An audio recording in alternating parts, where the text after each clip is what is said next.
There are only 3 steps that you need to take before you get qualified leads for your home improvement business. My name is Veselin, and in the last 2 years we have been working with businesses which are related to the homes of people.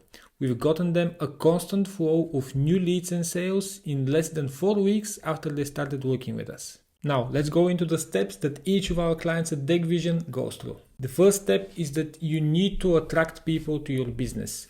You have to understand that no one knows about you.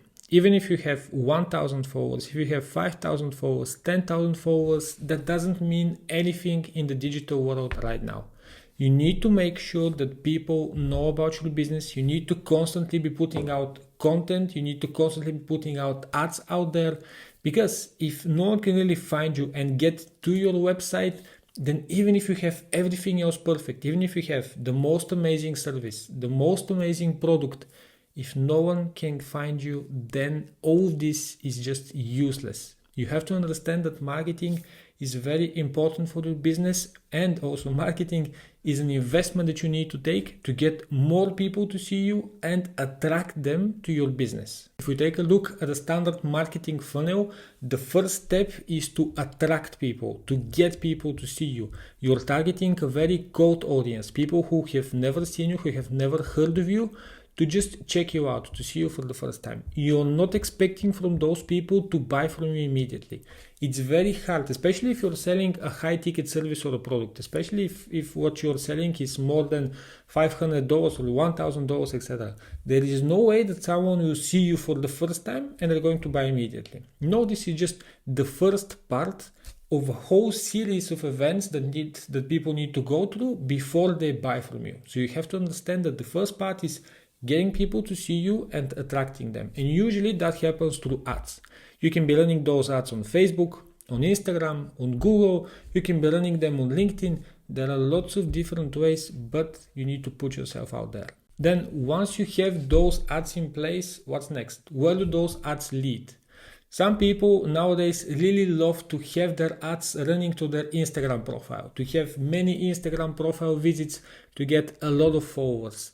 But why would you do that? Why do you need more followers? Isn't it more important to get people into your website where they can see what you do and then, of course, get them to convert?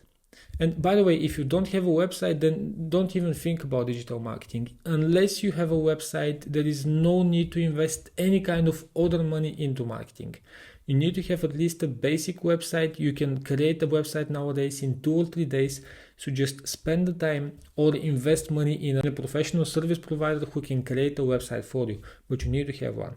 So once you have your ads set up, they need to be leading people to the website.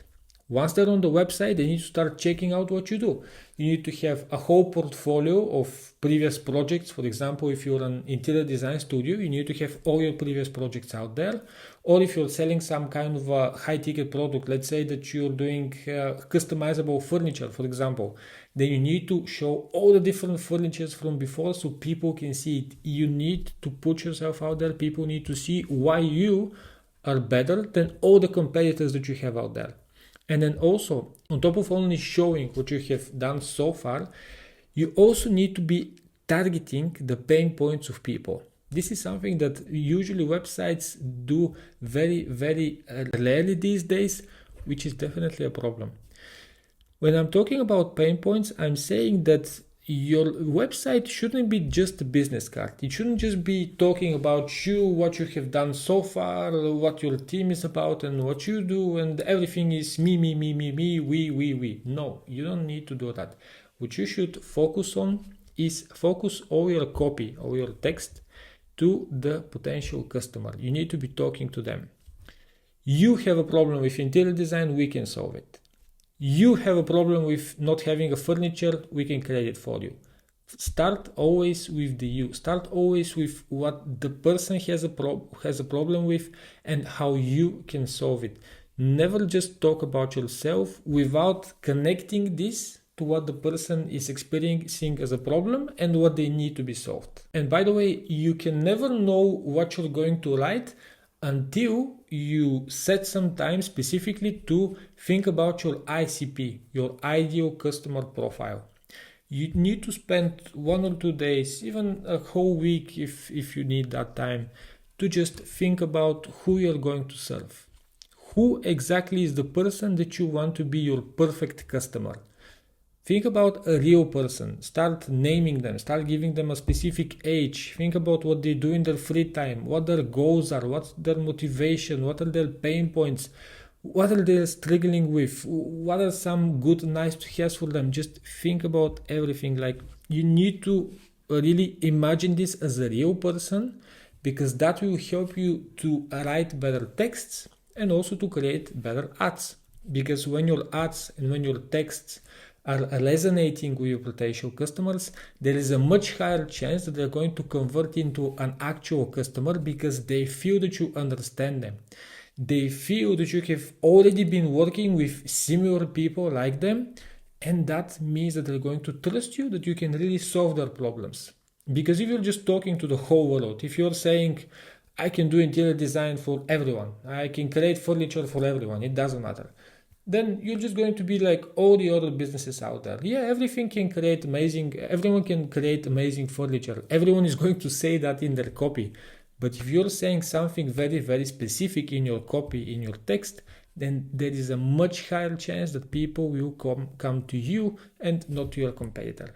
And now the third step, which is the most hated thing, the most anxiety-inducing one, the most awkward thing, is the sales process. I know that when some people hear sales, they just cringe, and I know it's hard. I know that some people just don't like selling and it's just not in their nature, as people say, but you have to sell. If you have a business, if you're going to be doing marketing, you have to learn how to sell.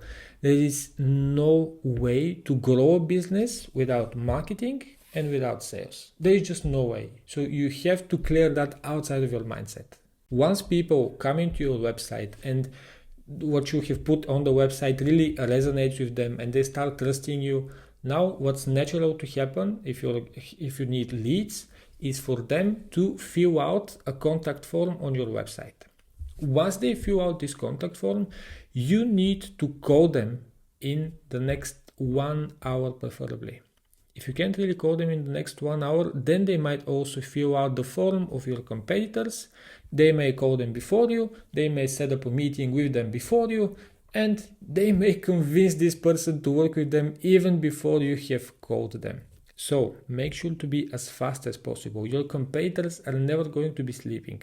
Don't assume that your other competitors aren't doing a lot more than what you're doing right now. Always assume that your competitors are much better than you, and you need to fight for all the leads that you have.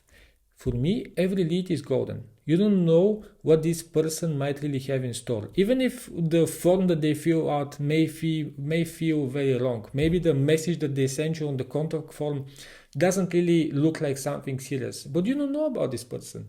Maybe they have some kind of a project which is very small, which is what you start with. But then they're going to tell you about a much bigger project that they have and that you have to do, and that will be a big opportunity for you. So treat every lead as a golden one. And then once you call people, then I'm assuming that you're going to get the information that they have, what kind of a project do they need, what kind of service do they need, etc. Then you need to build a proposal, and you need to present it on a sales call or on a live meeting. Do not just send the proposal over email. The moment you send the proposal over email is the same moment that you're just putting all of your efforts in the same basket as all of your competitors that are also sending an email. Because imagine this. You and all your competitors are all sending offers to the email of the person, and they all look the same. You guys are all doing the same thing when it comes down to the service or the product. So from the customer's point of view, they're just going to open all the different offers from their email, and they're just going to pick the one that is the most cheapest one. Or they're just going to pick another one at random, but they're not going to pick the most expensive one, for example. So you're just leaving it to chance.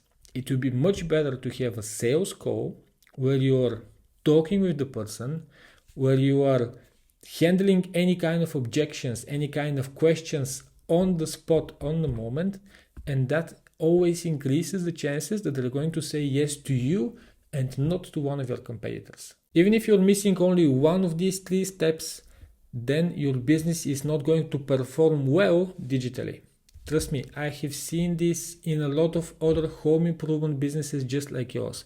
I've probably spoken with hundreds of different businesses in this niche, and I can assure you that most of them are not following all of these 3 steps. So if you follow all those 3, then you're going to be way above your competition and you're going to win. So in case if you're already fired up and you'd like to run ads, because currently you aren't running any kind of ads and you want to run them on Facebook specifically, I have prepared this video from before. You can check it out after this one so you can jump into Facebook ads as well. But before you do that, remember, never settle for average.